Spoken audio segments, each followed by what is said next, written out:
Rapid action battalion আসন্ন জাতীয় সংসদ নির্বাচনের জন্য আইন শৃঙ্খলার পরিস্থিতি উন্নত করে নির্বাচনের পরিবেশ তৈরি করার প্রক্রিয়ায় রয়েছে বলে জানিয়েছে র্যাবের মহাপরিচালক AKM শহীদুর রহমান।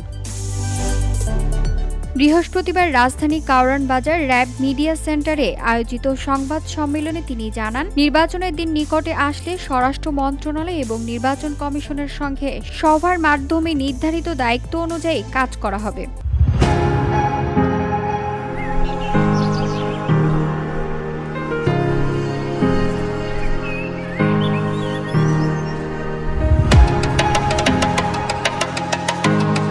মহাপরিচালক আরও বলেন, র্যাব সদস্যদের জন্য আইন শৃঙ্খলা সংক্রান্ত ইন-হাউস প্রশিক্ষণের ব্যবস্থা করা হচ্ছে। এই মুহূর্তে সংস্থার প্রধান প্রস্তুতি হল আইন শৃঙ্খলা পরিস্থিতি উন্নত করে নিরাপদ নির্বাচন নিশ্চিত করা। VOD Bangla news desk.